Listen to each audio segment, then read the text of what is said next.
The day I buried my grandfather, a woman in pearls handed me a lawsuit, 1,700 acres, and she claimed she owned the power running through it. The whole town gathered outside my gate, waiting for me to break. I just smiled and signed nothing. 2 weeks later, her precious subdivision went dark at midnight. Neighbors started asking questions she couldn't answer. By the time the truth came out, no committee could save her. My name is Danny Calloway, 34 years old, a large animal vet who grew up wiring fences instead of learning cursive. When my grandfather Earl passed in March, he left me Calloway Ridge, 1,700 acres of Wyoming grassland he'd worked his whole life, and the only home I'd ever really known as steady ground. I'd been renting a duplex in Cheyenne, patching together a mobile vet practice, raising my 8-year-old son Milo mostly on my own since his father moved to Denver. Inheriting the ranch felt like being handed my grandfather's heartbeat, something I intended to keep alive, not sell off in pieces to strangers. The Meadowbrook Estates subdivision sat wedged against my eastern fence line. 40 gated homes built 12 years ago on land my grandfather once sold off in a moment he later called his biggest regret. He used to say selling that parcel led a wolf into the henhouse wearing a homeowner's badge. And I never understood exactly what he meant until months later, sitting across from Deborah Voss myself. 3 transmission poles and a stretch of buried cable cut straight across my northern pasture, feeding electricity to Meadowbrook's clubhouse and half its houses. Earl had granted a handshake easement to the original developer in 1998, never dreaming it would outlive him or turn into anyone's leverage. I met Deborah Voss for the first time at the funeral reception, though nobody invited her. She introduced herself as HOA president, offered condolences with a practiced tilt of her head, then asked, almost gently, whether I planned to honor Earl's commitments to the community, a phrase she delivered with the practiced warmth of someone who'd said it many times before, to many other people. I didn't know what she meant yet. Grief made people say strange things. Milo tugged my sleeve, hungry, and I turned away from her business card before I noticed she'd already slipped it into my coat pocket. Within a week, a certified letter arrived from the Meadowbrook Estates Homeowners Association, addressed to the Calloway estate, reminding me of existing utility infrastructure obligations and requesting a meeting to formalize easement terms going forward. I read it twice before I understood she wanted something signed, and a third time before I noticed there was no deadline attached. No urgency at all beyond the tone. I called the county recorder's office out of habit, a vet's instinct to check the chart before treating the patient. The clerk found no recorded easement, no filed agreement, nothing but a note referencing an informal understanding between Earl Calloway and the original 1998 developer. That gap didn't worry me yet. My grandfather had run this ranch on handshakes for 50 years, and most of them held. I figured Deborah just wanted paperwork tidied up, the way any new administration might. I agreed to meet her at the Meadowbrook Clubhouse the following Tuesday. The clubhouse looked like a movie set for suburban perfection. Trimmed hedges, a fountain that never stopped running, a bulletin board covered in laminated rules about mailbox color and grass height. Deborah met me at the door wearing a blazer, holding a folder thick enough to be a Bible. She walked me through a proposed agreement granting Meadowbrook a permanent, transferable easement across my land, plus a clause letting the HOA access and maintain any portion of my property within 200 feet of the lines, whenever they deemed it necessary, without prior notice. Language broad enough, Reyes later said, to let the HOA park equipment in my front yard if they felt like it. I asked why the HOA needed unrestricted access to my working ranch just to maintain 3 utility poles. Deborah smiled the way people smile when they've already decided you're going to lose.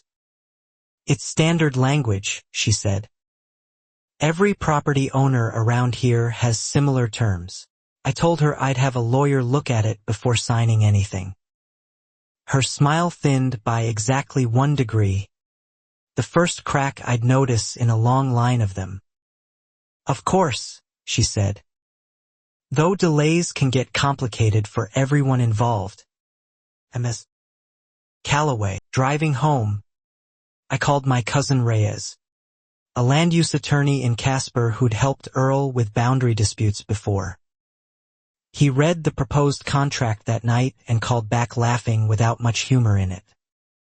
This isn't an easement renewal, he said. This is a land grab with better stationery.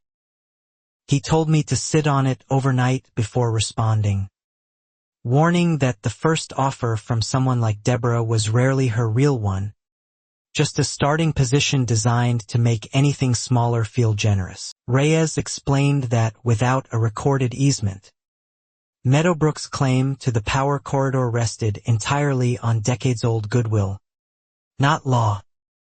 Legally, I could revoke access anytime, with reasonable notice, and force the HOA to either buy a proper easement or reroute their lines at their own expense. I didn't want a war with my new neighbors.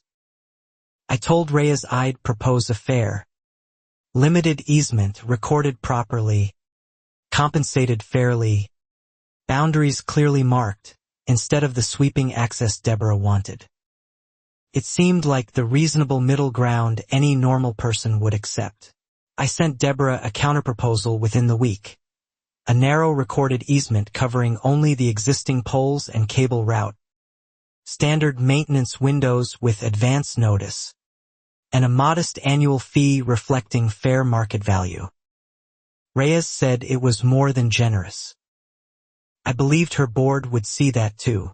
Deborah didn't respond directly.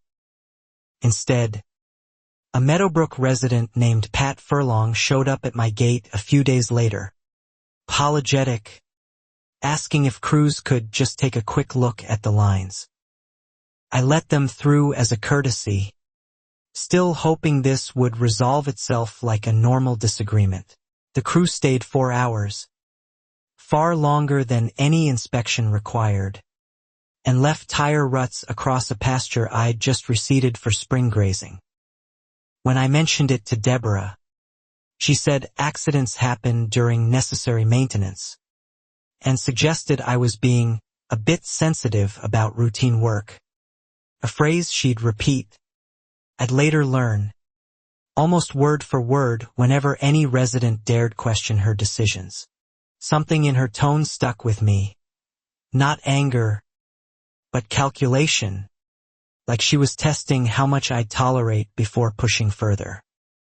I started keeping a folder of my own, photos of the ruts, copies of every letter, dates and times of every phone call. Old vet habits, document everything, because a chart nobody kept was a chart nobody could defend later, in front of anyone who mattered. 2 weeks later, another letter arrived, this one referencing my continued refusal to cooperate, and warning that Meadowbrook's board was exploring all available remedies to protect essential community infrastructure. I hadn't refused anything. I'd sent a reasonable counteroffer she never formally answered. Reyes reviewed the letter and shook his head over the phone. She's building a paper trail, he said, making it look like you're the unreasonable one before this ever reaches a courtroom. I realized then that Deborah Voss wasn't confused or careless. She was laying groundwork, brick by brick. The first real explosion happened over cattle, not power lines. Deborah filed a formal complaint claiming my herd's proximity and odor violated Meadowbrook's covenants. though my fence line sat 400 yards from the nearest house and my cattle had grazed that pasture for generations before her subdivision existed. I attended the HOA's monthly meeting to address it. The first time I'd sat in that clubhouse as anything but a guest. Deborah ran the meeting like a courtroom she controlled, cutting off questions from her own residents with a raised hand and a tight, practiced smile. When my turn came, she introduced me as the rancher causing our recent difficulties, as if I'd started something instead of inherited it. A few residents murmured agreement without knowing any facts, nodding along because Deborah had already decided the story before I ever opened my mouth. I explained calmly that my cattle predated the subdivision by decades, that county zoning protected agricultural use on my land, and that no odor ordinance applied to a working ranch outside HOA jurisdiction. A retired schoolteacher named Warren Bick asked, quietly, why the HOA was suing a rancher over cows, and nobody at the table offered him a real answer, not even Deborah, who simply moved on to the next agenda item. Deborah pivoted instantly, saying the complaint wasn't really about cattle at all, but about trust and cooperation between neighbors, implying my refusal to sign her easement contract had poisoned the whole relationship. Several people nodded again, as though trust could be measured in her favor alone. I left that meeting understanding something crucial. Deborah wasn't fighting over cows or easements specifically. She wanted control, full and unquestioned, and my inherited land represented the one variable she couldn't yet dictate. That realization settled into my chest like a cold stone, heavier than any lawsuit or letter she'd sent me, because it meant compromise had never actually been on the table. A week later, someone left 3 gates open along my northern fence overnight, letting a dozen head of cattle wander toward the county road. I spent 6 hours before dawn rounding them up with Milo half asleep in the truck, furious in a way I hadn't let myself feel yet. I couldn't prove Deborah opened those gates herself, and I never accused her outright. Not yet. But she was the only person who'd expressed hostility toward my herd, the only person with motive, and the timing landed 1 week after that humiliating meeting felt far too convenient to ignore. I installed trail cameras along the fence line that weekend, quietly, without telling anyone in Meadowbrook. Reyes advised documenting everything before making accusations, reminding me that a rancher with proof beats a rancher with suspicion in front of any judge, any sheriff, any reasonable person. Deborah escalated differently. She began citing county code enforcement instead of her own HOA, filing complaints about my irrigation runoff, my equipment storage, anything a board inspector might investigate. Most complaints got dismissed within a day, but each one cost me hours I didn't have to spare. I started noticing a pattern in her behavior with other residents too. Pat Furlong mentioned, almost apologetically, that Deborah had once fined his family $800 for a garden gnome collection she deemed inconsistent with community aesthetic standards.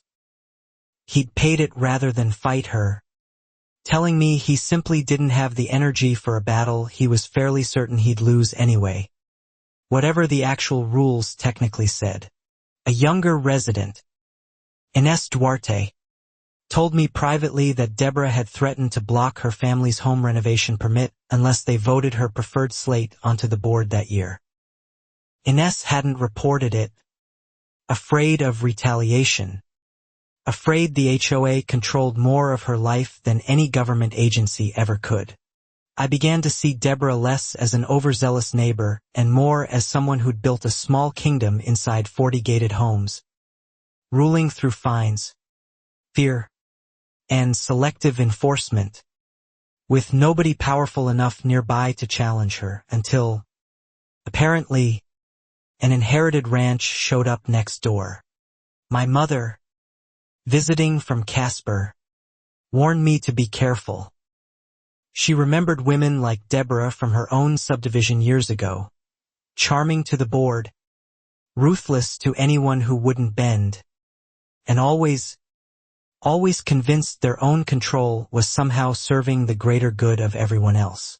I told her I wasn't trying to fight Deborah, only protect what Earl left me. My mother laughed without humor.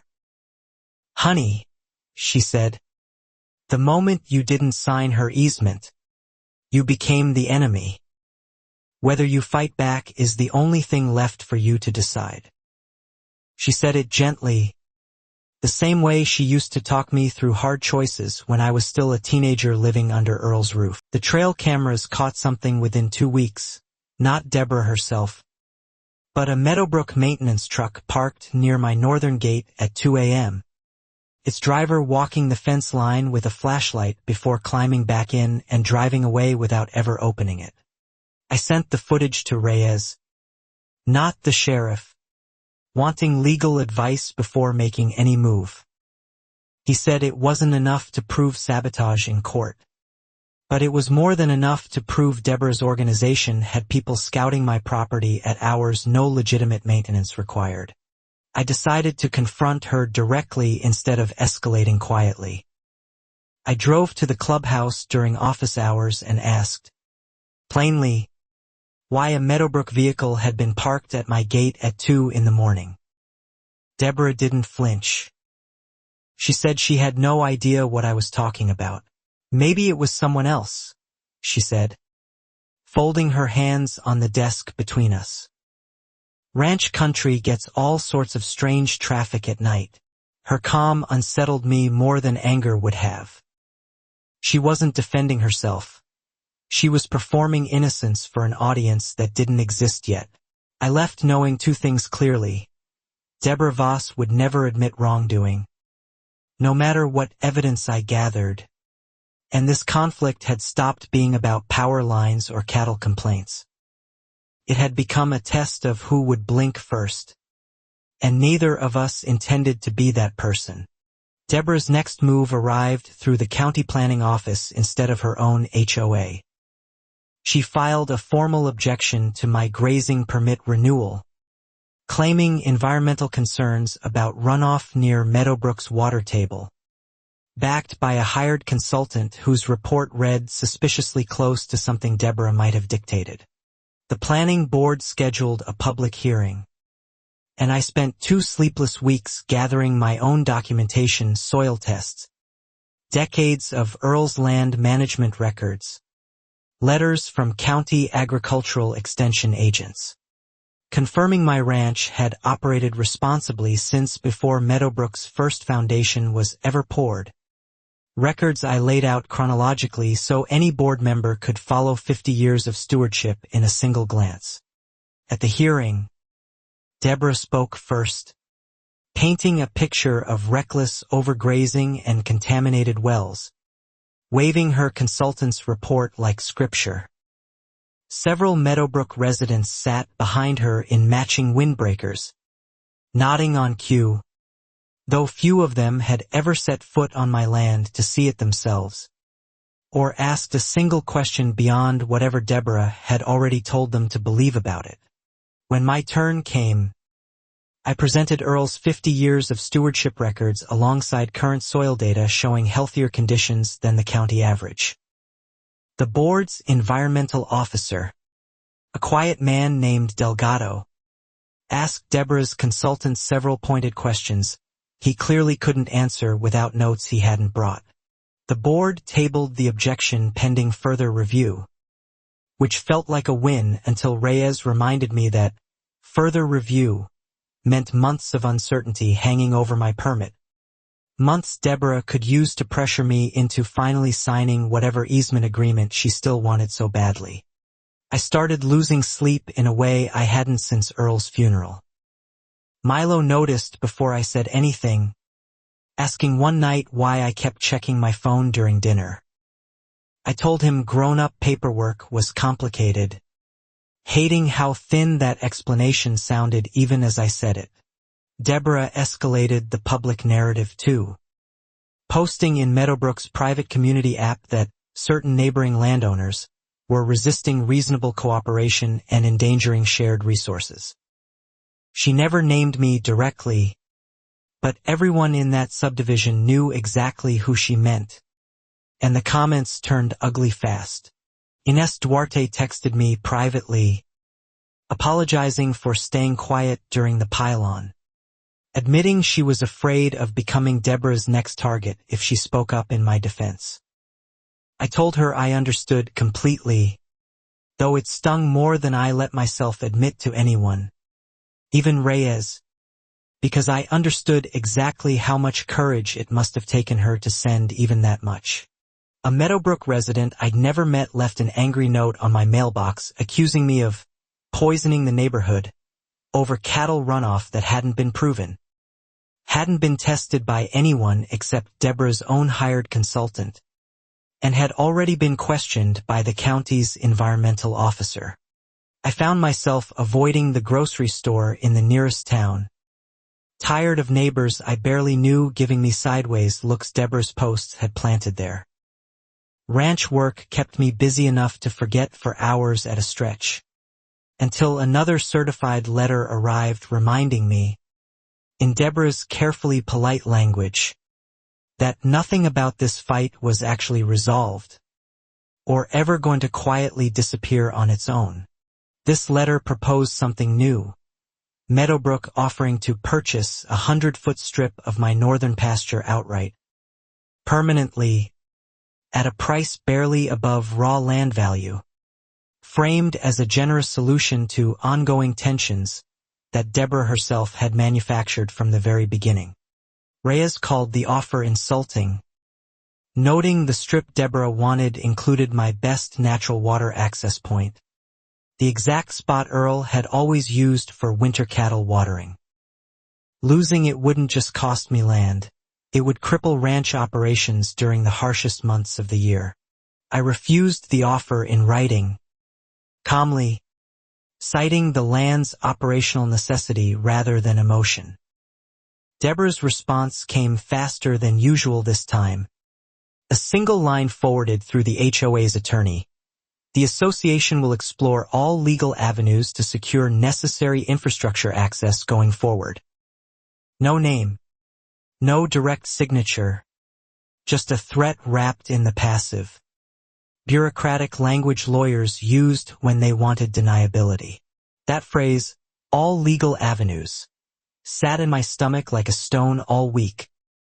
Reyes explained Meadowbrook likely couldn't force a sale without eminent domain power they simply didn't possess as a private HOA.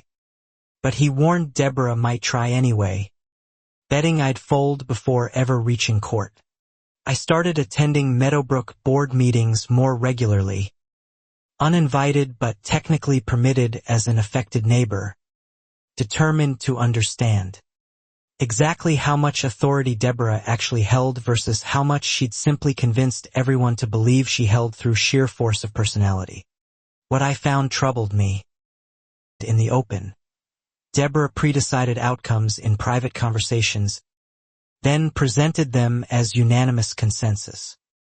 Dissenting members, when they existed, quietly resigned within months, replaced by residents Deborah had personally recruited and endorsed, people who owed her their seat and understood, without ever being told outright, exactly what that seat now cost them.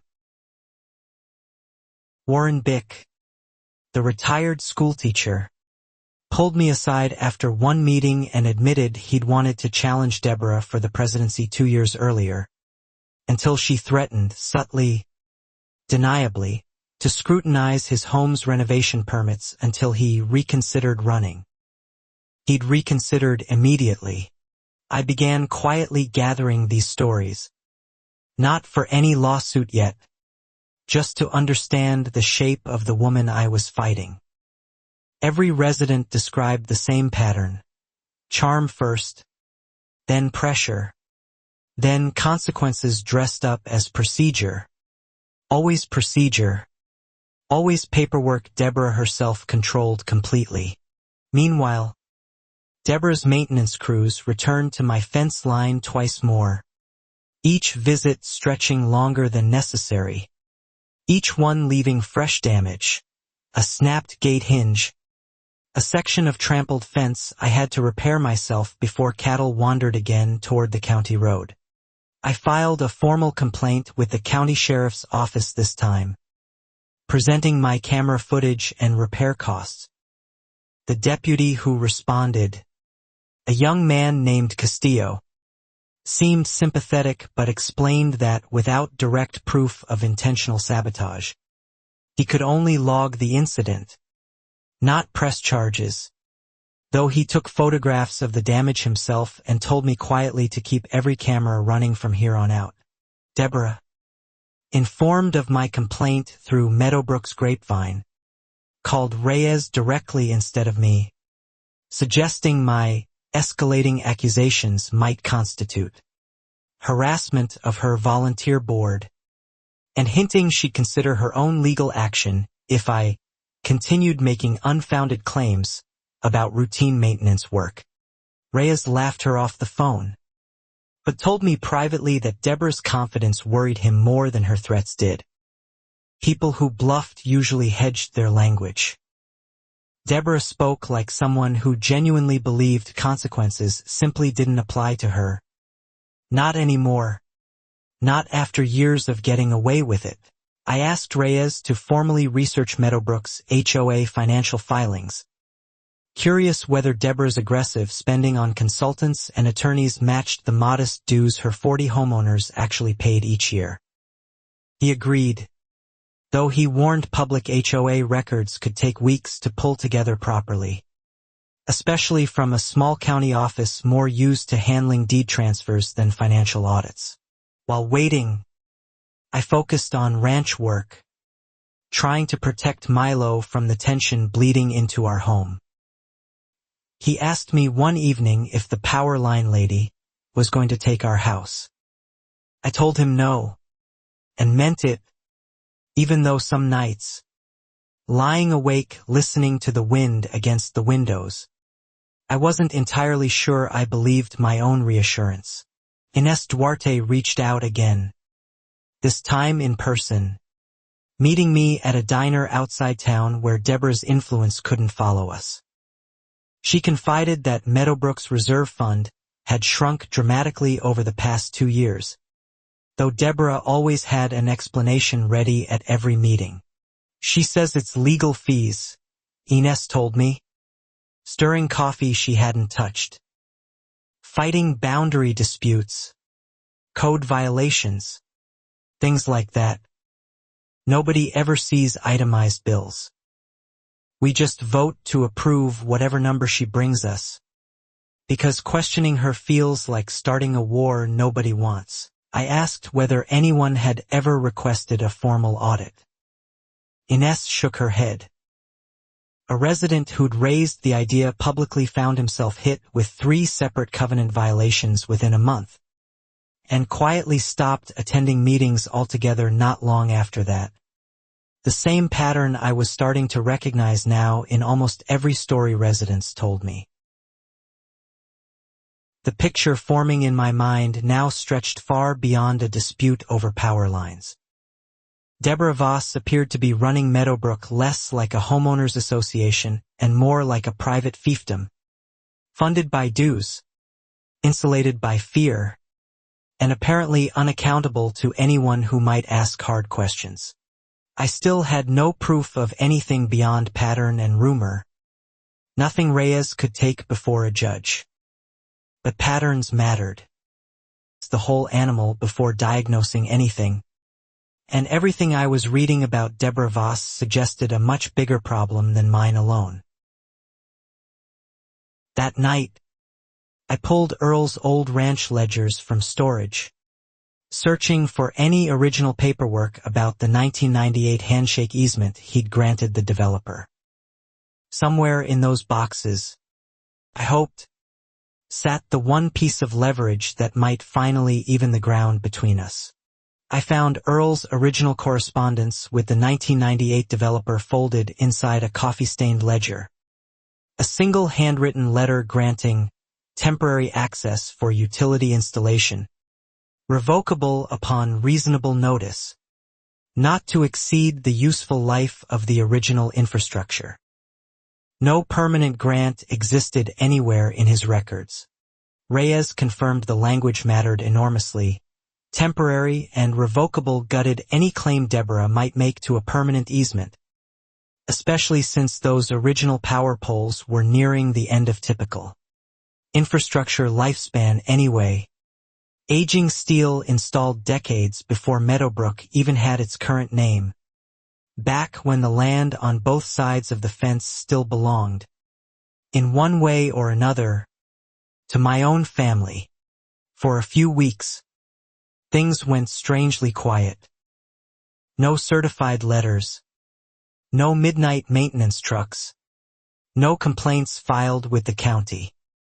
I almost let myself relax, telling Milo we could finally go back to normal ranch life, the kind Earl had always wanted for both of us. I used the calm to focus on spring calving season, the ranch's busiest stretch, waking before dawn to check on new arrivals, grateful for physical exhaustion that left no room for worrying about Deborah Voss or her 40 perfectly manicured homes just beyond my fence line, at least until my head hit the pillow each night and the quiet let old worries creep back in. Reyes used the quiet period to formally request Meadowbrook's financial disclosures through public records channels, a process slower than either of us liked. Buried under county bureaucracy that treated HOA transparency requests as low priority compared to more urgent civic matters. Ines and I met twice more at the diner, cautious friends now, comparing notes about Deborah's behavior over the years. She mentioned, almost in passing, that Deborah's late husband had left her a modest inheritance too. One, she'd apparently spent rebuilding Meadowbrook's clubhouse far beyond what the board approved. That detail stuck with me longer than I expected. Someone controlling other people's money that loosely, that unaccountably, rarely stopped at one overspent project. I mentioned it to Reyes, who added it to his growing list of questions for whenever Meadowbrook's financial records finally arrived. A list that kept growing longer every week now. Milo's 8th birthday fell during that quiet stretch, and I threw him a small party at the ranch house. String lights over the porch, a handful of school friends chasing barn cats through the yard. For one afternoon, nothing about power lines or HOA politics mattered at all. Warren Bick showed up uninvited to the party. A bag of hand-me-down toy tractors for Milo, and an apology he'd clearly been carrying for weeks. He said watching me stand up to Deborah had reminded him what courage actually looked like. Something Meadowbrook had forgotten a long time ago. I thanked him, moved more than I expected to be, and told him the fight wasn't over yet. Not by a long stretch. He nodded, said he understood, and mentioned quietly that Deborah's re-election campaign for board president was coming up faster than most residents realized. That detail sharpened something in me. An election meant Deborah needed community goodwill, at least the appearance of it, more urgently than usual. It also meant she had motive to move fast against any threat to her authority before residents cast votes that might finally unseat her. Votes she'd spent years making sure never actually threatened her position in any meaningful way. I didn't know yet what shape her next move would take. But Earl always said the calmest water usually sat just above the strongest current. And something in my gut told me Deborah Voss was gathering herself for exactly that kind of undertow, timed precisely around her own election. Deborah's re-election campaign launched with a glossy flyer stuffed into every Meadowbrook mailbox, featuring her photo beside slogans about protecting our community's future and standing firm against outside threats to our infrastructure. I didn't need to guess who she meant by outside threats. The flyer mentioned no names, but included a section about an ongoing dispute with a neighboring landowner threatening essential utility access, framed as though I'd started hostilities instead of simply refusing an unfair contract. Several residents I'd never met began giving me wary looks around town. At the feed store, at the diner, small moments that made an already isolating year feel even lonelier.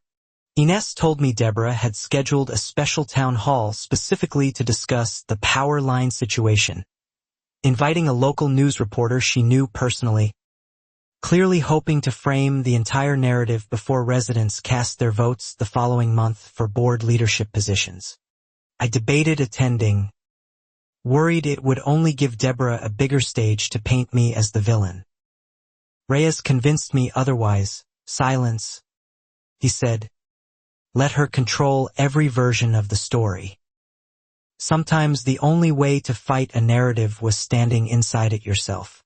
The town hall filled Meadowbrook's clubhouse to capacity. More residents than I'd ever seen at a regular board meeting, drawn by Deborah's promise of drama and the local reporters. Presence near the back row. Notepad ready, clearly expecting a simple story of neighbor versus neighbor, the kind that fit neatly into 100 words under a stock photo of a fence line. Deborah opened with practiced sympathy, describing decades of peaceful cooperation between Callaway Ridge and Meadowbrook, now supposedly threatened by my refusal to formalize easement terms. She never mentioned her original demand for unrestricted, permanent, transferable access across my entire working ranch. When she opened the floor, I stood and calmly presented Earl's original 1998 letter, reading the words temporary and revocable aloud for the room to hear clearly.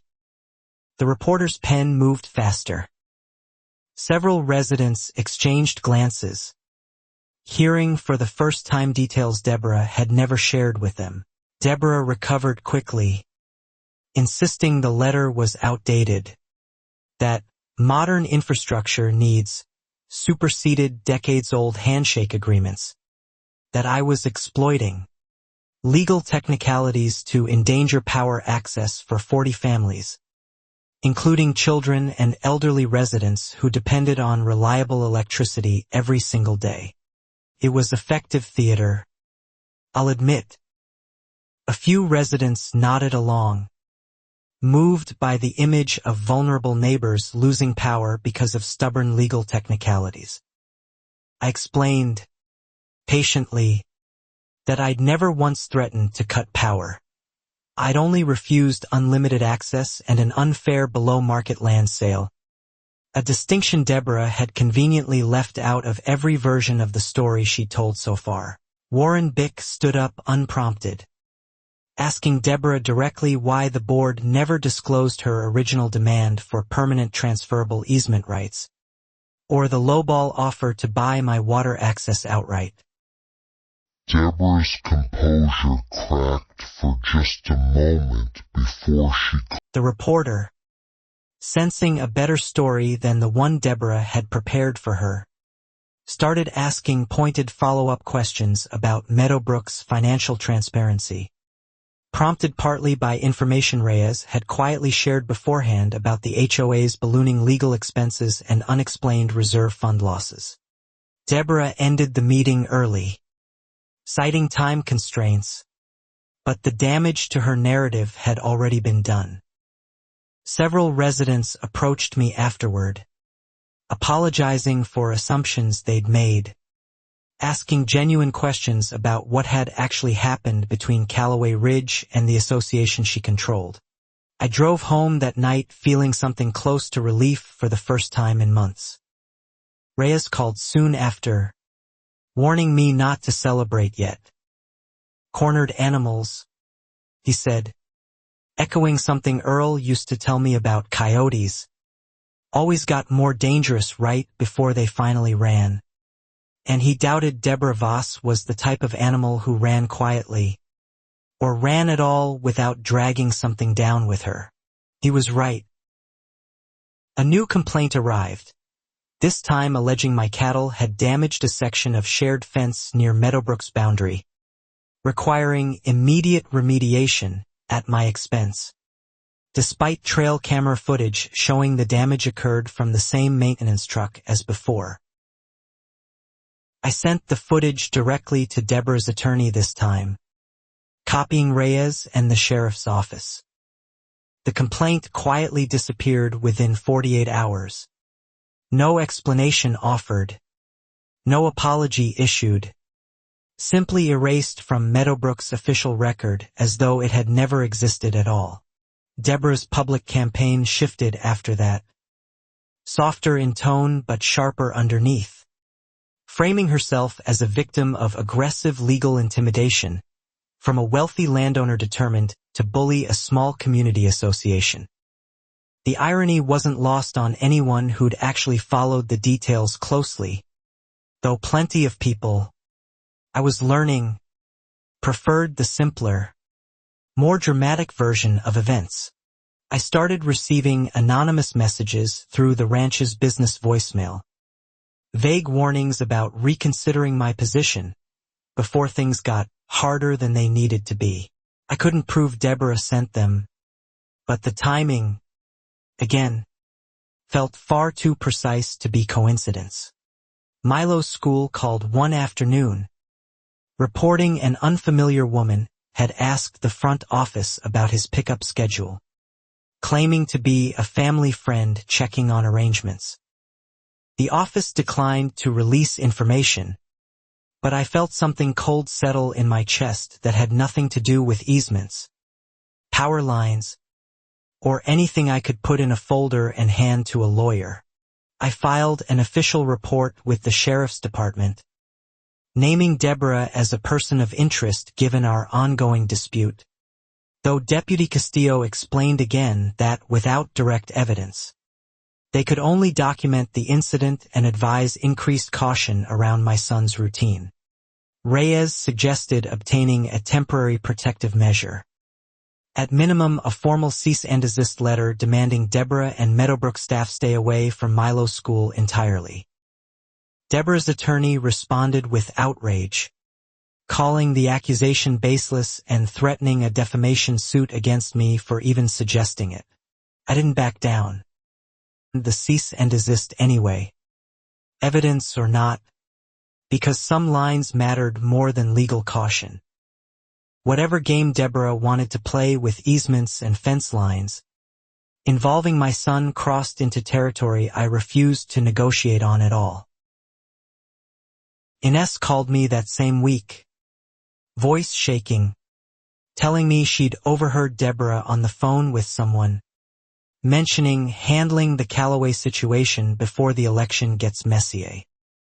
She hadn't heard specifics, only tone, controlled, cold, entirely unlike the warm public persona Deborah performed at meetings. I asked Ines to write down exactly what she remembered, dated and signed, understanding it might matter later even if it proved nothing on its own. She agreed, though I could hear real fear in her voice now, the kind that came from finally seeing something clearly. Reyes's public records request for Meadowbrook's finances finally came through around this time, months later than promised, heavily redacted in places that made both of us immediately suspicious. Legal fees alone accounted for nearly 60% of annual dues collected, an enormous figure for a subdivision this small, one that should have set off alarm bells at every single annual meeting for years. Buried in an appendix, Reyes found a line item for clubhouse renovation and grounds enhancement, totaling almost double what residents had actually approved. At their last budget meeting, the overage never explained, never revisited, simply absorbed into subsequent years' reports without comment or correction. I asked Reyes what it all meant, legally speaking. He said it wasn't proof of embezzlement yet, but it strongly suggested financial mismanagement severe enough to warrant a full independent audit, the exact kind of scrutiny. Deborah had apparently spent years successfully steering residents away from requesting one soft deflection and one implied threat at a time. Meeting after meeting, I brought the discrepancies to Warren Bick, who agreed to formally request an audit at the next board meeting, using his standing as a longtime resident rather than exposing my involvement directly, protecting both of us from Deborah's predictable accusations of outside interference in Meadowbrook's internal affairs. The meeting where Warren raised his motion turned tense almost immediately. Deborah dismissed the request as unnecessary and divisive, reminding everyone the election was only weeks away, framing any audit demand as a political attack orchestrated by residents sympathetic to my ongoing dispute with the association. The motion failed by a narrow vote, most residents still trusting Deborah more than they distrusted her numbers. Warren looked defeated afterward, apologizing to me outside the clubhouse, though I told him honestly that even a failed vote had planted seeds of doubt that wouldn't easily disappear now. Deborah's retaliation came faster than I expected.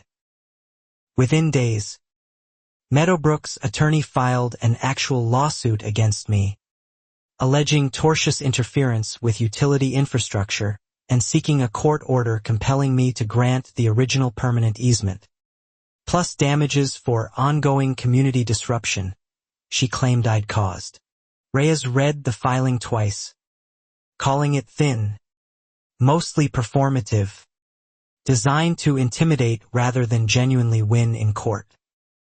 Still, defending against it meant real legal costs, real time away from ranch work, exactly the kind of pressure Deborah likely hoped would finally force me toward compromise, wearing me down through sheer exhaustion instead of any actual legal merit. I told Reyes I wouldn't fold, not after everything Deborah had already put me and Milo through.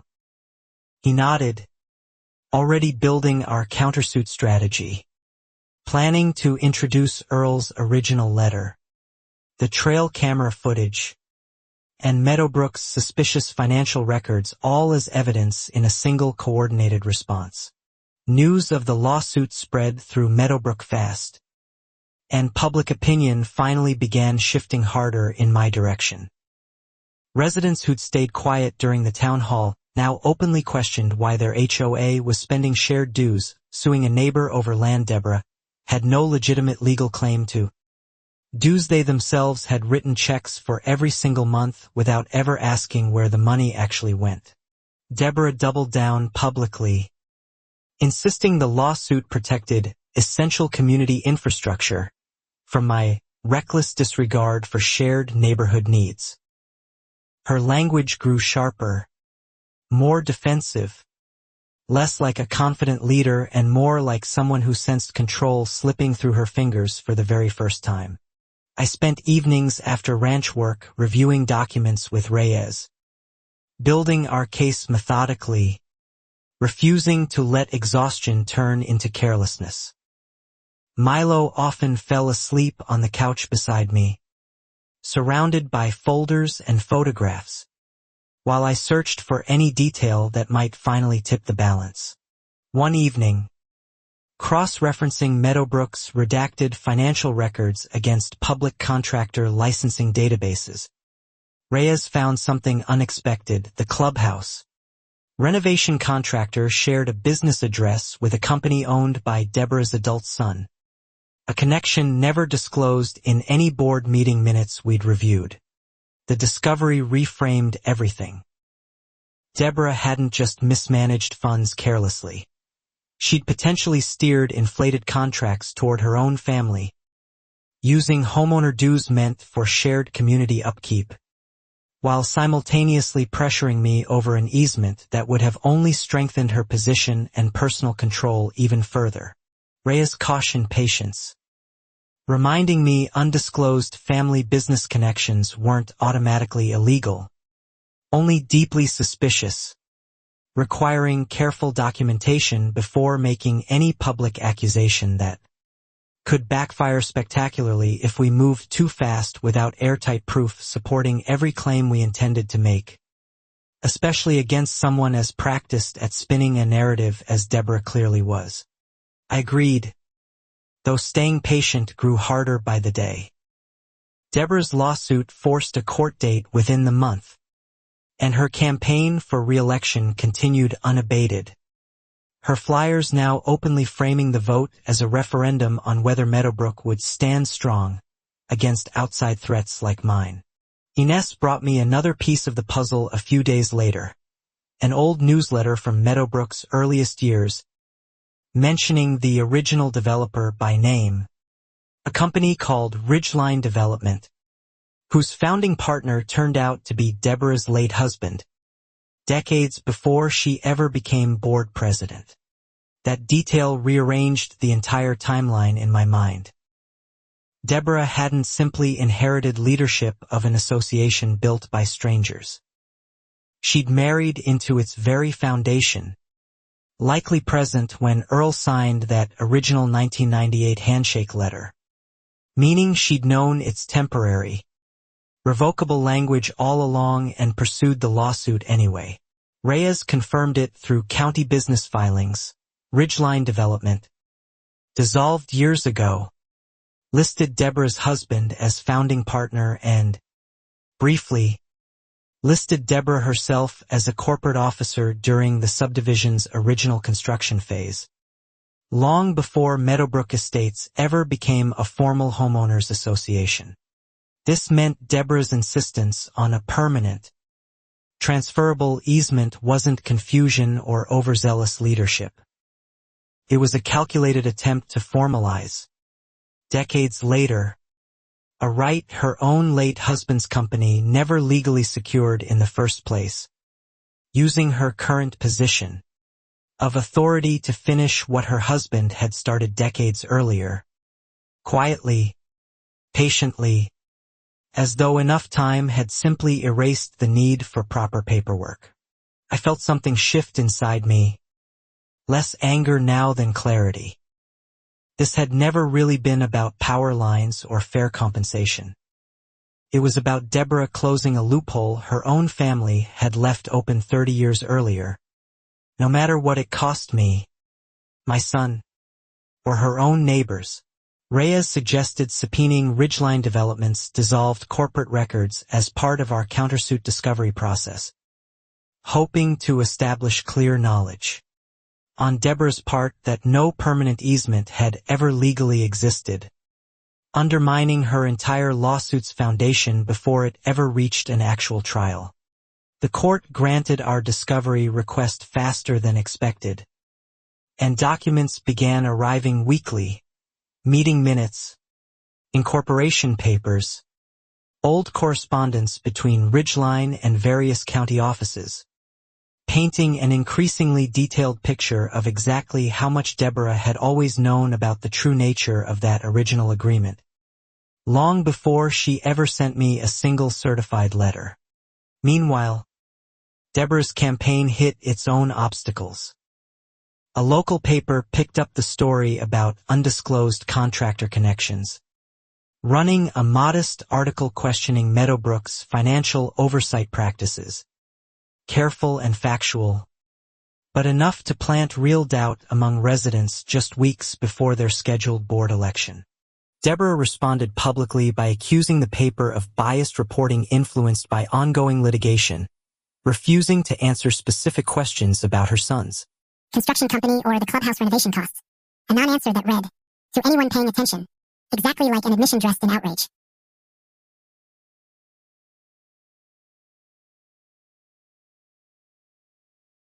I sensed we were approaching something close to a breaking point, though I couldn't yet see its exact shape.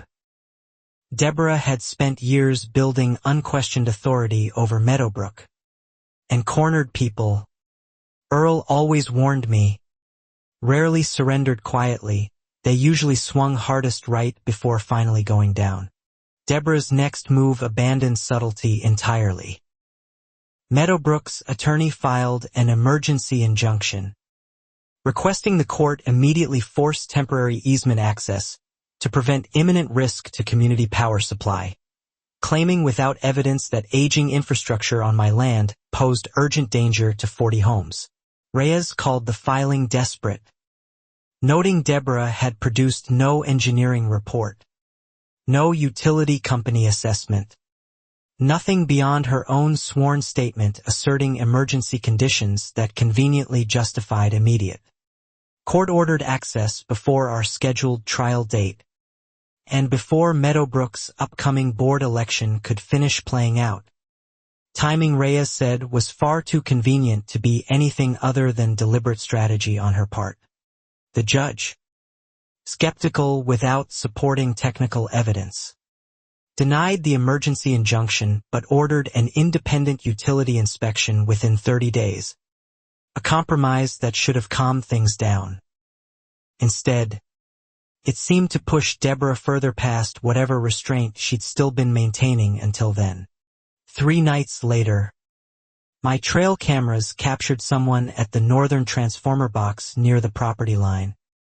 Not maintenance crew this time, but a single figure working alone after midnight, wearing a headlamp, tampering with equipment in ways no legitimate utility worker would ever attempt unsupervised.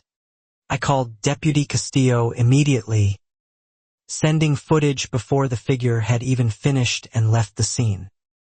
Response came fast this time.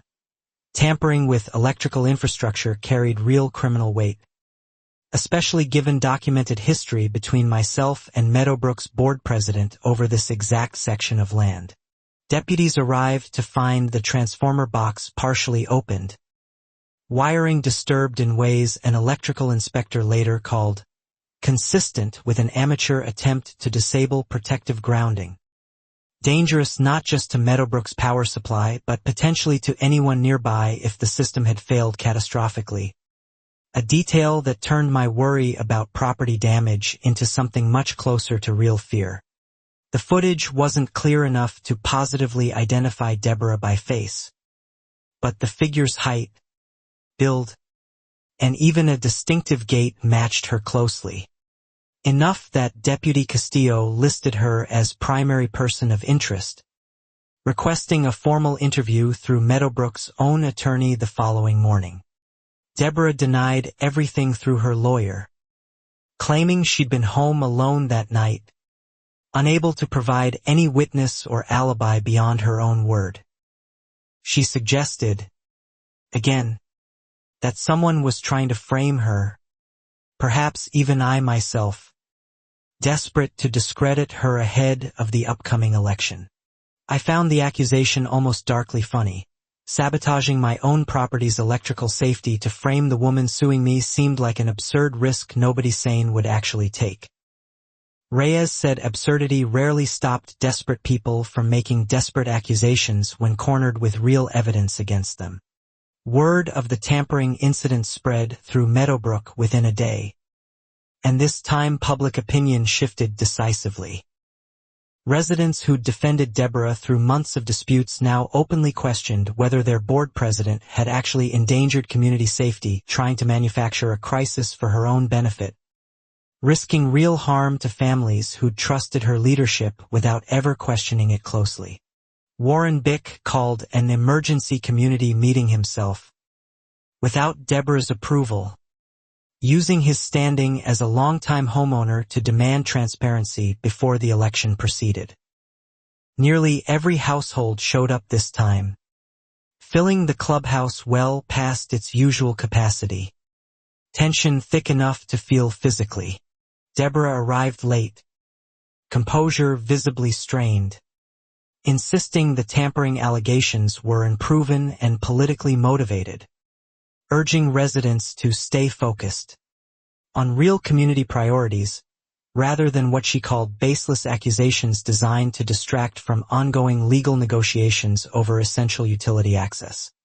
Ines stood up this time, reading aloud her dated, signed account of overhearing Deborah discuss handling the Callaway situation weeks earlier, timing that suddenly connected directly to the tampering incident in ways too precise for most residents in that room to dismiss as mere coincidence anymore. Deborah's composure finally broke. Just slightly, snapping that Ines had misunderstood a private conversation and accusing her of disloyalty to the community that had supported her family for years. The accusation landed badly, several residents visibly recoiling at Deborah's tone toward a longtime neighbor.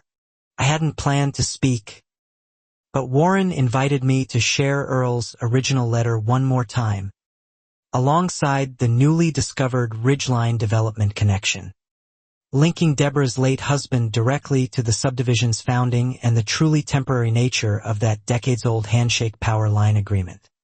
The room grew very quiet as I explained it plainly. Deborah likely knew from the very beginning that no permanent easement had ever legally existed, meaning every certified letter, every lawsuit, every complaint filed against me over the past year rested on a foundation she'd known was false.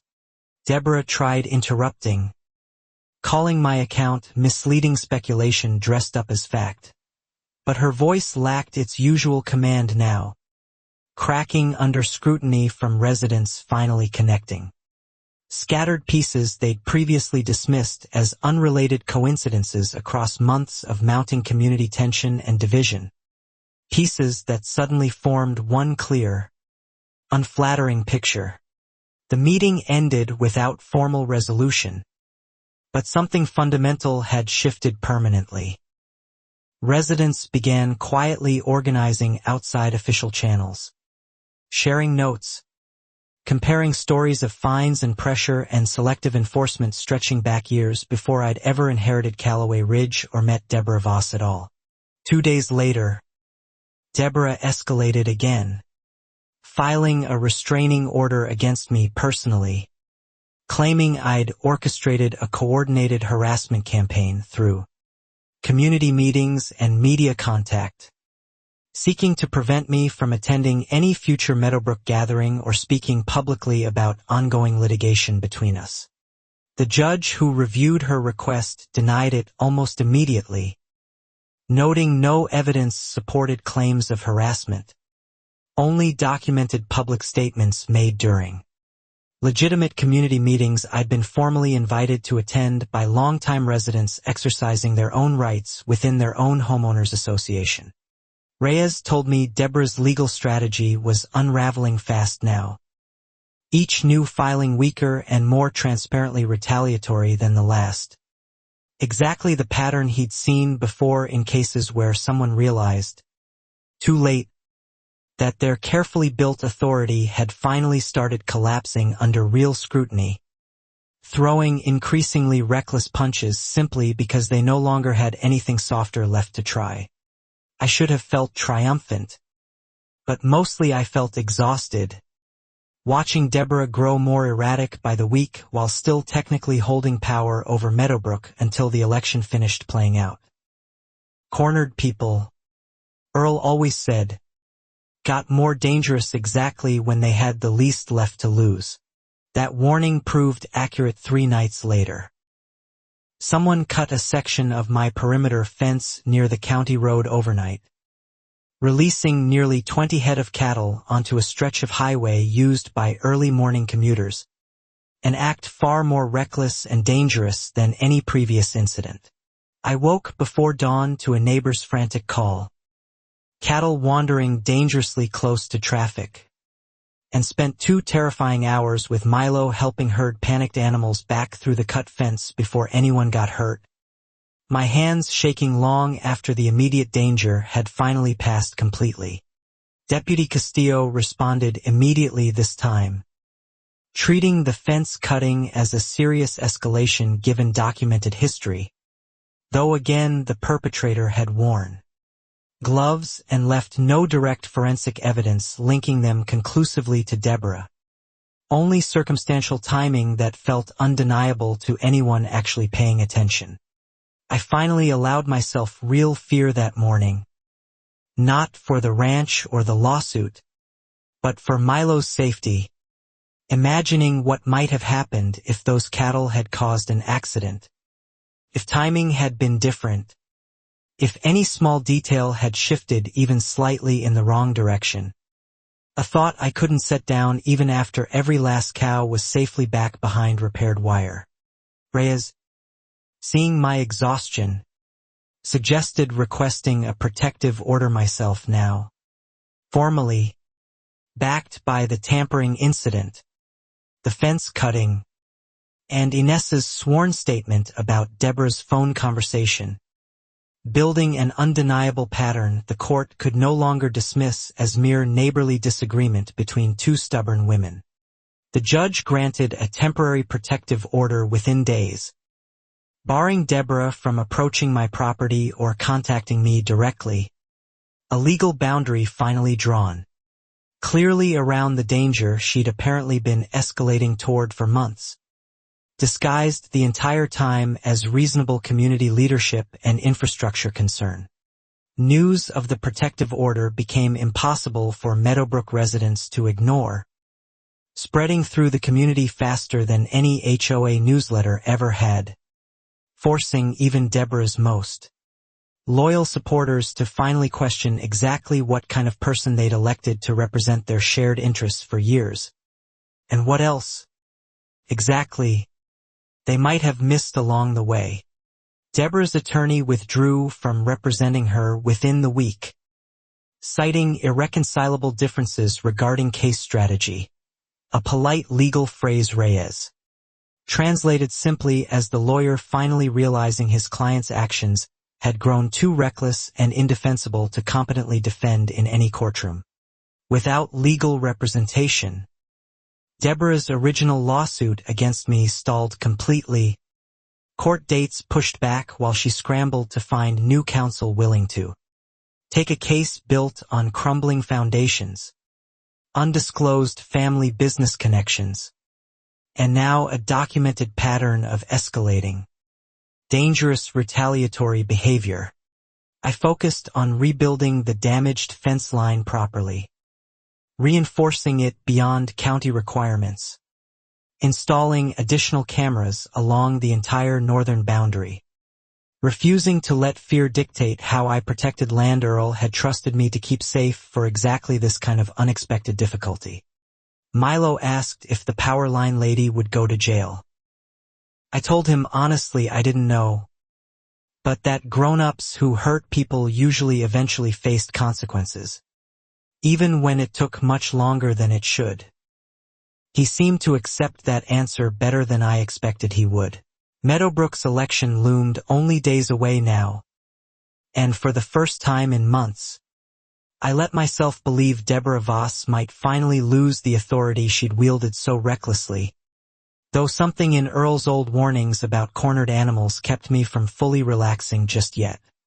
The independent utility inspection Deborah's emergency injunction had forced finally arrived, engineers spending a full day examining the northern transmission, poles and buried cable feeding Meadowbrook's clubhouse and roughly half its homes, equipment original from 1998, exactly as Earl's old letter had described. Their report confirmed what Reyes suspected all along. The infrastructure showed genuine age-related wear, needing replacement within the next few years regardless of any legal dispute, but posed no imminent emergency danger justifying Deborah's earlier claims requiring immediate court-ordered access to my property, undercutting the entire urgent premise her injunction had been built around from the start. More importantly, the engineers noted evidence of recent tampering near the transformer box, consistent with the incident my cameras had already captured, adding independent technical confirmation to what deputies and prosecutors were now building into formal criminal charges against Deborah for reckless endangerment. Reyes filed our countersuit formally that same week, citing tortious interference, trespass, harassment, and intentional property damage, supported by Earl's original letter, trail camera footage, Inez's sworn statement, the utility inspection report, and Meadowbrook's suspicious financial records connecting Deborah's family to inflated contracts, a case built entirely on paper trails, timestamps, and sworn statements rather than any single dramatic accusation. Deborah, now representing herself after losing her attorney, requested a continuance to prepare, which the judge granted reluctantly, pushing our actual trial date closer to Meadowbrook's election, an unfortunate timing collision that meant both battles would essentially reach their conclusions within the very same week. I threw myself into ranch work during those final days, needing physical exhaustion to quiet a mind constantly cycling through worst-case scenarios. Reyes kept reminding me were unlikely, given how thoroughly our evidence had accumulated against every claim Deborah had originally built her lawsuit upon. Ines told me Deborah's re-election campaign had effectively collapsed, most residents openly supporting Warren Bick's surprise decision to run against her instead, campaigning on transparency and a full independent financial audit, promises that resonated deeply after everything Meadowbrook had learned over recent difficult months. Deborah, sensing the shifting ground beneath her, made one final desperate attempt at negotiation, contacting Reyes directly despite the protective order technically preventing direct contact with me, offering to drop her lawsuit entirely if I agreed to publicly state the tampering and fence-cutting weren't proven against her. Reyes rejected the offer immediately without even consulting me first, recognizing it for what it actually was, an attempt to rewrite the public record before criminal charges and the election could permanently cement consequences Deborah clearly understood were now closing in around her from every direction. I learned later that Deborah had also approached Pat Furlong, the resident who'd first apologized about the maintenance crew incident, asking him to testify that my cattle complaints had originally been legitimate, hoping to muddy the timeline enough to suggest I'd provoked everything myself from the very start. Pat refused, telling me about the conversation afterward, admitting he'd stayed quiet too long already out of fear, unwilling to lie under oath just to help Deborah escape consequences for months of documented harassment, sabotage, and reckless endangerment that had touched nearly every household in Meadowbrook eventually. The county prosecutor's office formally charged Deborah with reckless endangerment and criminal tampering related to the transformer incident. Charges that would run parallel to our civil trial, meaning Deborah now faced two separate legal battles simultaneously, both stemming from the exact same reckless choices.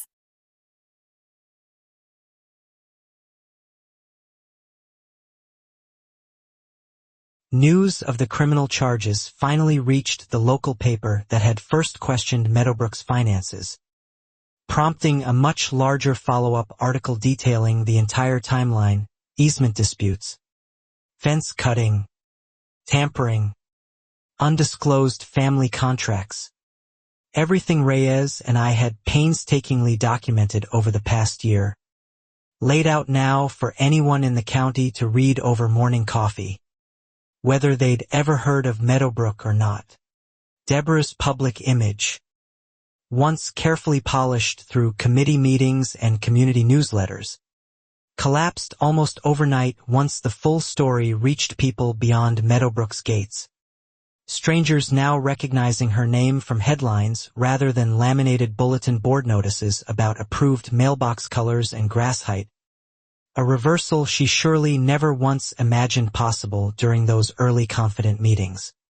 I felt no satisfaction watching it happen, only a tired kind of relief, the exhaustion of someone who'd spent a year defending land, family, and basic safety against a woman who genuinely believed her authority made her untouchable, regardless of consequences to anyone standing in her way. Milo's school called once more during this period.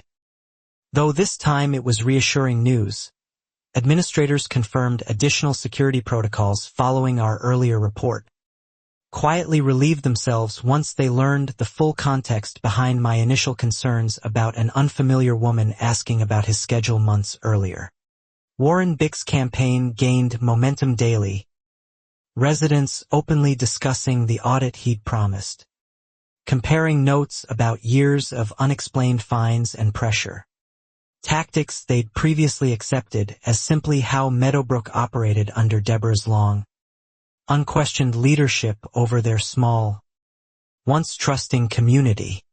I spent an evening finally telling Milo the fuller story, age-appropriately, explaining that sometimes people in charge made choices that hurt others, and that standing up to them, even when frightening, mattered more than staying quiet and hoping problems simply resolved themselves without anyone's effort. He asked if Grandpa Earl would be proud of how I'd handled everything. I told him I genuinely believed so, that Earl had built this ranch on stubborn fairness, refusing to let anyone push him around without cause. Exactly the value I hoped I was managing to pass along. Reyes and I spent our final trial preparation days organizing evidence chronologically, building a narrative any judge could follow easily. Earl's original temporary letter, Deborah's escalating demands, the sabotage, the financial irregularities, all converging toward one unmistakable conclusion about exactly who had caused this entire conflict, laid out in an order simple enough that even someone unfamiliar with the case could follow it start to finish. Deborah, representing herself now, filed several last-minute motions attempting to exclude key evidence, most obviously the Ridgeline development connection to her late husband, arguing it was irrelevant to current utility disputes. The judge denied every motion, finding the historical context directly relevant to establishing her knowledge and intent.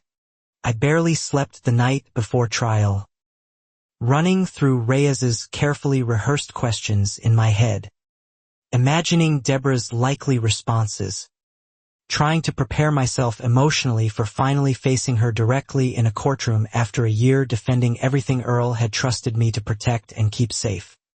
Ines texted me early that morning, a simple message of support, mentioning she planned to attend the trial herself, no longer afraid of Deborah's retaliation. Now that criminal charges and public scrutiny had fundamentally shifted the balance of power between them permanently, regardless of what happened next. Warren Bick sent a similar message, along with news that his campaign had gathered enough signatures to formally challenge Deborah's board seat entirely, regardless of trial outcomes, meaning even if she somehow won in court, Meadowbrook residents were prepared to remove her from leadership anyway.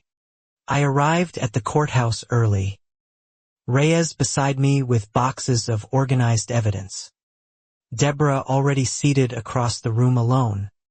No attorney, no supporters, just a woman who'd spent months building elaborate schemes now facing consequences with nobody left willing to stand publicly beside her anymore. Her folder noticeably thinner than the one Reyes carried in for me. The judge called the case to order, and I felt something settle inside me despite the nerves. Not confidence exactly, but a steady, grounded certainty that came from knowing every piece of evidence we'd gathered was true, documented, and finally about to be heard by someone with actual authority. Deborah requested one final delay, claiming she needed more preparation time as her own counsel, a request the judge denied firmly, noting the case had already been continued multiple times at her previous attorney's request, and further delays served no legitimate purpose beyond continued avoidance. With no more delays available, the trial finally began, both sides ready to present a year's worth of accumulated evidence. Sabotage, financial irregularities, and desperate legal maneuvering, all building toward whatever verdict would finally determine who truly controlled the power running across Callaway Ridge. Reyes opened by walking the judge through Earl's original 1998 letter, emphasizing the words temporary and revocable line by line, establishing clearly that no permanent easement had ever legally existed across my property despite Deborah's repeated public and legal claims otherwise for over a year. Deborah cross-examined Reyes clumsily, unfamiliar with courtroom procedure, repeatedly asking questions the judge sustained objections against, her frustration visibly mounting as her lack of legal experience became increasingly obvious compared to Reyes's methodical, well-prepared presentation of documented facts and timeline. When I took the stand, Reyes walked me through everything chronologically: the funeral reception, the certified letters, the counterproposal Deborah never properly addressed, the maintenance trucks, the trail camera footage, building a clear picture of escalating pressure I'd endured for simply protecting inherited land, told in plain order, without exaggeration, exactly the way Reyes had coached me to present it. Deborah's cross-examination of me grew increasingly personal, asking why I'd refused reasonable community cooperation, why I'd turned neighbors against her, questions designed to provoke emotion rather than address facts. I answered calmly each time, refusing to give her the reaction she seemed desperate to provoke. I never refused cooperation, I told her directly. I refused unlimited access to my working ranch and a lowball offer for my only reliable water source. Those aren't unreasonable positions. Ms. Boss, you didn't like because you couldn't fully control the outcome. The courtroom fell quiet after that exchange, and I saw something shift in Deborah's expression. The first real crack in composure she'd maintained even through criminal charges and public scandal.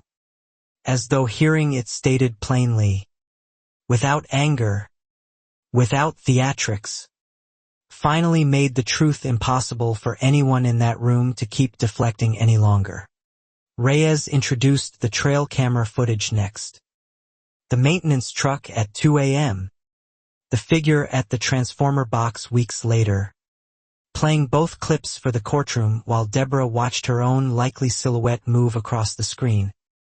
Gait and build matching testimony deputies had already given. Deborah objected repeatedly, claiming the footage was inconclusive, poorly lit, impossible to positively identify anyone specific.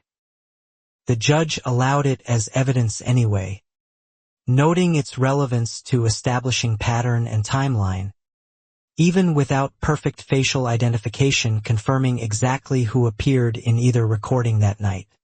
Ines took the stand next, reading her dated, signed statement aloud, describing Deborah's overheard phone call about handling the Callaway situation before the election gets messy, timing that connected directly to the tampering incident just days later, too precise for coincidence in anyone's honest assessment. Deborah's cross-examination of Ines turned hostile, accusing her of fabricating the conversation out of personal resentment, questioning her loyalty to Meadowbrook, tactics that visibly uncomfortable the judge, who reminded Deborah twice to keep her questions relevant rather than attacking the witness's character directly. Reyes then introduced the Ridgeline Development connection, walking the court through corporate filings showing Deborah's late husband as founding partner, Deborah herself briefly listed as corporate officer, establishing she'd known the original power line agreement's true temporary nature decades before ever becoming board president. Deborah tried explaining the connection away, claiming she'd had minimal involvement in her husband's company decades ago, barely remembering details from a period she called the most difficult years of my life. The judge asked pointed follow-up questions about her actual corporate officer responsibilities during that time. her answers grew increasingly evasive, contradicting details from documents Reyes had already entered into evidence. Small inconsistencies accumulating visibly across each response. The kind of pattern any experienced judge recognized easily after presiding over enough cases involving witnesses stretching truth past its natural limits. One small contradiction stacking neatly on top of the last. Reyes then presented Meadowbrook's financial records, highlighting the clubhouse renovation contract awarded to her son's construction company, never disclosed in board meeting minutes, costing nearly double what residents had originally approved. Funds drawn directly from homeowner dues meant for shared community maintenance and upkeep. Deborah insisted the contract had been competitively bid like any other, though Reyes noted no other bids existed anywhere in Meadowbrook's official records. No comparison quotes. Nothing suggesting genuine competition had ever actually occurred before her son's company received the significantly inflated contract, approved by a board that had simply trusted her word without asking to see anything in writing. The judge asked Deborah directly whether she disclosed her son's ownership stake to the board before the contract award. She paused for a long moment before answering that she didn't believe it was directly relevant, an answer that landed in the courtroom like an actual confession. Reyes moved toward closing his case, introducing the utility inspection report confirming recent tampering near the transformer box. Technical evidence matching. Timing exactly to when my cameras had captured the unidentified figure, painting a complete picture no reasonable person could dismiss as pure coincidence anymore. Deborah, given her turn to present a defense, called no witnesses of her own. Having lost her attorney and apparently found no Meadowbrook resident willing to publicly vouch for her character or actions given everything the community had already learned over these past difficult, revealing months. Instead, she testified again herself, repeating claims that everything happening to her represented coordinated harassment from a bitter landowner and disloyal community. Members threatened by her leadership, language that sounded increasingly hollow given the overwhelming documented evidence the courtroom had already carefully reviewed. During Reyes's final cross-examination, he asked Deborah directly why, if she genuinely believed a permanent easement existed, she'd never once produced any recorded document supporting that claim across an entire year of aggressive legal action against me and my family's inherited ranch. Deborah struggled visibly for an answer, eventually claiming the original developer had verbally assured permanent access decades ago, an assurance conveniently impossible to verify now, made by her own late husband's company, to her own late husband's company, essentially attempting to validate her own family's claim. So you're telling this court, Reyes said slowly, letting the words settle, that your only evidence for a permanent easement is your own recollection of a verbal promise your late husband's company supposedly received from itself decades ago, with no witnesses and no documentation whatsoever remaining. Deborah had no real answer beyond insisting it was common knowledge in the community, an argument that carried no legal weight and visibly frustrated the judge, who reminded her firmly that assertions required evidence, not simply repeated confidence delivered with enough practiced authority to sound convincing.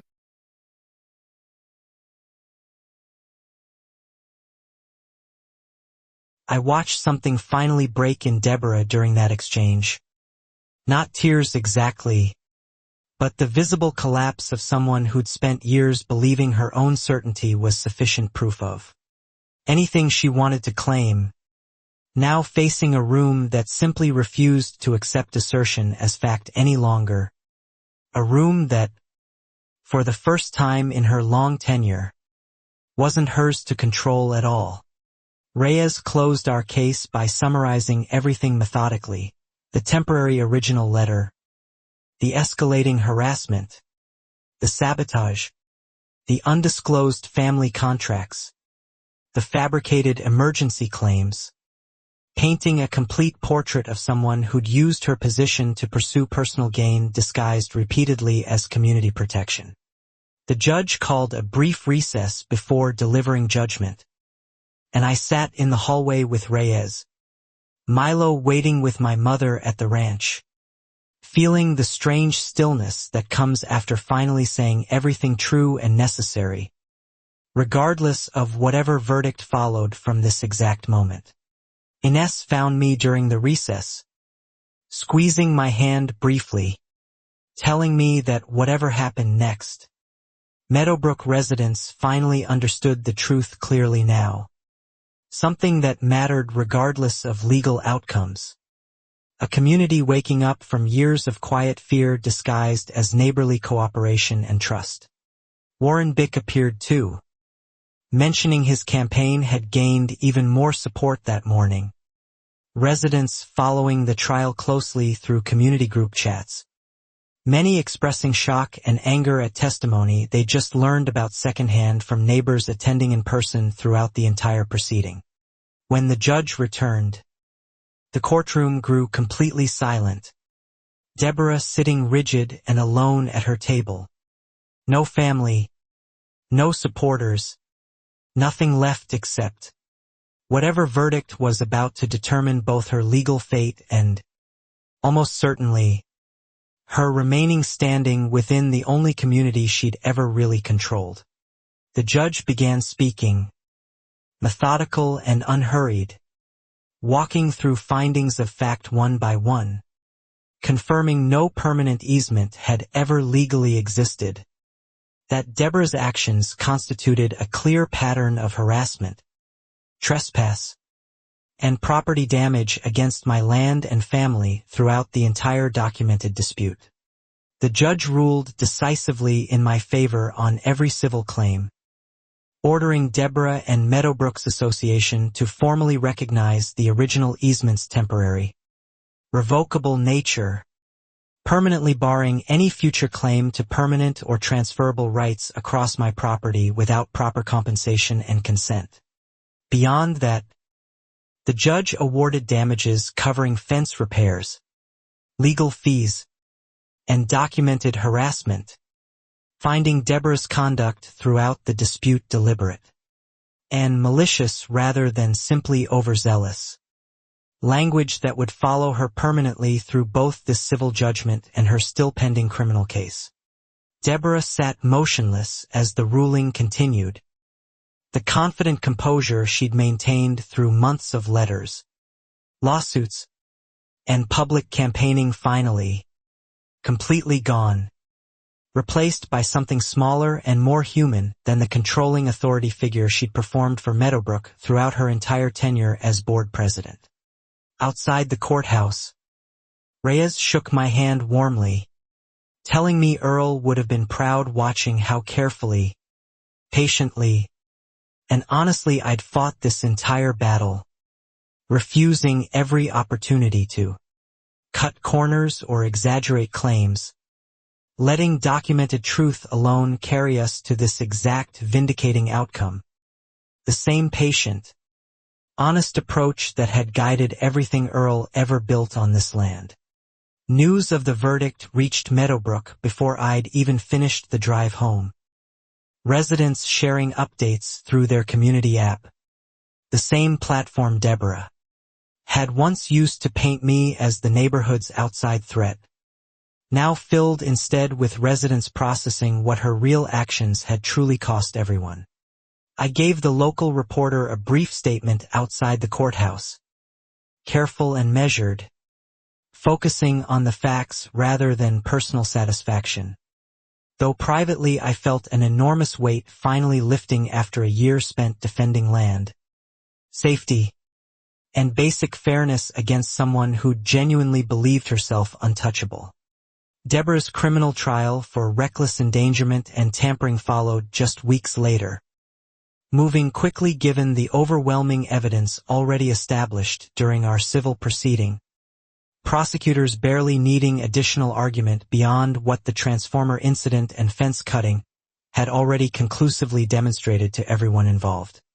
She pleaded no contest rather than face another full trial, accepting a sentence including probation, mandatory restitution for repair costs, and a formal restraining order permanently preventing any future contact with me or my family, closing the legal chapter of our conflict definitively and completely. Meadowbrook's board election, delayed slightly by the overlapping trials, finally proceeded with Warren Bick running unopposed after Deborah withdrew her candidacy entirely, unable to campaign credibly given everything the community now knew about her actions over the past increasingly difficult, revealing year. Warren won overwhelmingly, immediately commissioning the full independent financial audit residents had wanted for years, uncovering additional irregularities beyond the clubhouse contract, though nothing quite as severe as what had already been established through my own civil case against Deborah's family business connections. The audit confirmed Deborah's son's construction company had received 3 separate contracts over 5 years, all uncompetitively bid, all inflated well beyond fair market rates. Funds drawn entirely from resident dues meant for shared community maintenance rather than personal enrichment disguised as necessary improvements. Meadowbrook's new board pursued separate civil action against Deborah specifically for financial mismanagement, seeking restitution for residents whose dues had funded her sons. Inflated contracts for years without proper disclosure or competitive bidding required under the association's own governing documents she'd apparently ignored consistently. I watched from a distance as Deborah's carefully built authority collapsed completely, her home eventually listed for sale within Meadowbrook itself, unable to remain comfortably in a community that had finally seen clearly through years of charm, control, and quiet intimidation she'd wielded so effectively for so long, without ever once being truly challenged. Ines told me Deborah moved away entirely within a few months, leaving no forwarding information with anyone in Meadowbrook. Quiet, unremarkable exit for someone who'd once commanded every meeting and controlled every conversation across an entire gated community for the better part of a decade.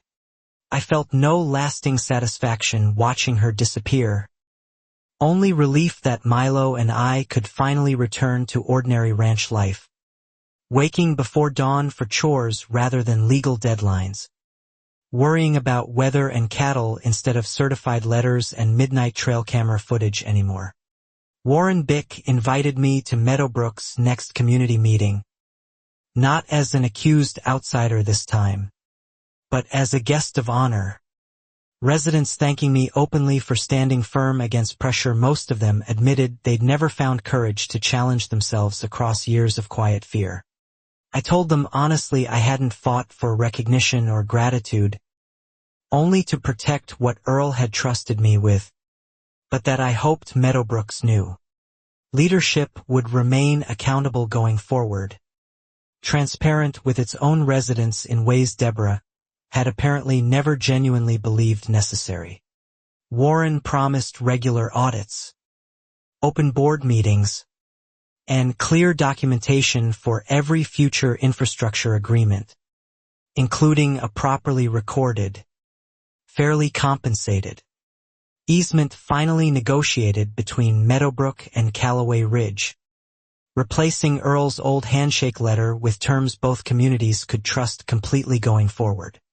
I signed that new agreement myself months later. Narrow and specific. Exactly the kind of fair arrangement I'd originally proposed before Deborah ever demanded. Unlimited access and a lowball land purchase. Proof that reasonable cooperation had been possible all along, if only someone honest had been willing to negotiate it. Reyes joked that Meadowbrook residents now called our long dispute the Voss case whenever discussing HOA overreach. A small, strange legacy for a woman who'd once believed her authority over 40 homes made her untouchable, discovering instead exactly how quickly that illusion collapsed under honest scrutiny. A year after the trial, Callaway Ridge finally felt entirely like home again. Cattle grazing peacefully near the northern fence. Power lines humming quietly overhead under terms everyone actually agreed to. No more certified letters waiting in my mailbox. No more midnight trucks parked near my gate. Just ordinary silence. The good kind. The kind Earl always said a ranch was actually supposed to sound like. Milo started riding out with me most mornings now. Learning fence lines and calving season the same way I'd learned them from Earl. Occasionally asking questions. About the power line lady, questions I answered honestly. Wanting him to understand that standing firm against unfairness mattered. Even when frightening. Ines and Warren became genuine friends rather than cautious allies born from shared crisis. Our families gathering occasionally for dinner. Laughing now about a conflict that had once felt impossibly heavy. Proof that communities could heal once accountability finally replaced fear as their guiding foundation. I heard through distant channels that Deborah eventually settled somewhere out of state. Apparently attempting to join another homeowners association. Bored within her first year there. Only to be quietly turned away once a simple background search revealed exactly what had happened back in Meadowbrook. Earl's old ledger still sits on my desk. That single handwritten letter from 1998 tucked safely inside a protective sleeve now. A reminder that even quiet, patient documentation could eventually outlast someone else's loudest, most confident lies. Given enough time and enough honest people willing to keep asking questions. Some nights, standing on the porch watching those transmission lines glow faintly against the dark Wyoming sky, I think about how close I came to simply signing whatever Deborah first put in front of me. Just to avoid conflict. Just to keep the peace she never actually wanted. Earl used to say the strongest fences weren't the tallest ones. Just the ones built honestly, checked regularly, and defended without apology whenever something tried pushing through them. I understand that lesson completely now, in ways I never fully grasped until I had to live it myself. Wire by wire, letter by letter, one refusal at a time. Callaway Ridge remains mine. 1,700 acres of grassland. Cattle, and quiet mornings, power running steady across land Earl trusted me to protect. Proof that sometimes the surest way to stop someone determined to control everything is simply refusing to let them. The END.